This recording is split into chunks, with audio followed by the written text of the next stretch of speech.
Bonsoir à tous et bienvenue dans ce point de l'actualité. Le Premier ministre a entamé une visite dans les régions du Kabadougou et le Poro. Il est arrivé hier lundi dans le Kabadougou pour une visite de 72 heures. Ce mardi, Patrick Achi a entamé son programme d'activité dans la ville de Gbéléban. Il a procédé au lancement des travaux de construction de l'hôpital général et du lycée professionnel. Le centre de formation professionnelle accueillera en plus des élèves de Côte d'Ivoire, ceux venant de la Guinée et du Mali. Mais avant cette activité, le chef du gouvernement a fait une escale sur le pont de Gbéléban appelé pont de la Fraternité. L'ouvrage relie la ville de Gbéléban à la Guinée. C'est un véritable symbole d'unité et porte le message d'une Côte d'Ivoire engagée pour son développement. Le reportage d'Alexis Ouedraogo. Pour l'entame de sa visite de travail dans le Kabadougou ce mardi, le Premier ministre est à Gbéléban. Patrick Achi fait une escale sur le pont de la ville. L'infrastructure inaugurée en 2015 par les présidents Alassane Ouattara et Alpha Condé relie les deux pays. Extrêmement heureux de me retrouver ici tant d'années après pour vivre un moment de mémoire.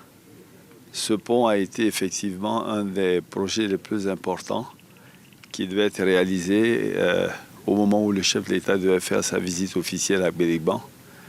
Et on avait 12 semaines pour faire le pont, ce qui était pratiquement impossible. Et tous les cadres, nous-mêmes, nous sommes mis vraiment à l'œuvre. On a fait donc un pont métallique que vous voyez, qui a été donc prédécoupé en Europe, envoyé par bateau et assemblé ici avec les jeunes.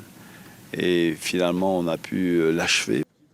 Un site surtout symbole des grands pas posés pour le développement du pays et l'amélioration des conditions de vie des populations. C'est l'occasion également de dire merci au président qui a motivé les uns et les autres à retourner chez eux, à chacun poser un acte pour que la vie du quotidien des Ivoiriens, non seulement à Abidjan, mais à l'intérieur du pays, au niveau du milieu rural, soit également améliorée. Donc là, quelques années après, je reviens, je suis extrêmement heureux.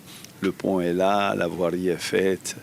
Je crois que c'est bien que de temps en temps, on fasse ces voyages-là de mémoire pour se rendre compte qu'il y a une décennie en arrière, la Côte d'Ivoire était autre chose et qu'aujourd'hui, on a véritablement franchi un grand pas. Patrick Achi est cette semaine en visite de travail dans les 3 régions du Kabadougou, du Poro et du Tchologo. Et le président de la Haute Autorité pour la bonne gouvernance, lui, était à Yamoussoukro, Ngolo Coulibaly, est en visite de travail à l'Institut national de formation judiciaire. Dans cette école, les futurs magistrats expérimentent des modules de formation sur la lutte contre la corruption, des enseignements qui vont ensuite s'étendre à tout le système éducatif ivoirien. La première promotion de magistrats stagiaires de cette école est forte de 43 personnes. Ngolo Coulibaly s'est félicité de la bonne collaboration entre la Haute Autorité pour la bonne gouvernance et le ministère de la Justice.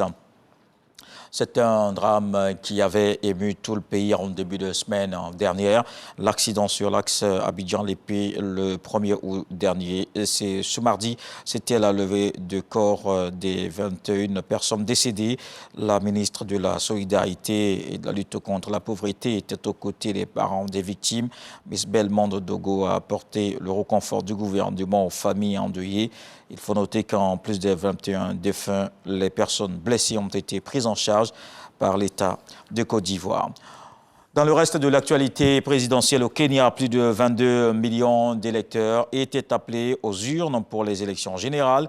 Ils ont voté à 6 reprises pour des élus locaux, des gouverneurs, des sénateurs ou encore des députés, mais aussi pour leur futur président. Le duel s'annonce serré entre les deux principaux candidats à la présidence, William Ruto, le vice-président sortant, et Raila Odinga, un vétéran de la vie politique kenyane.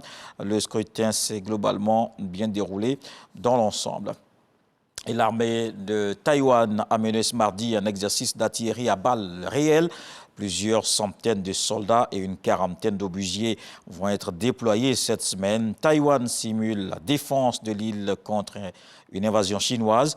Le commandement chinois a confirmé la poursuite d'exercices interarmés dans les airs et en mer autour de Taïwan.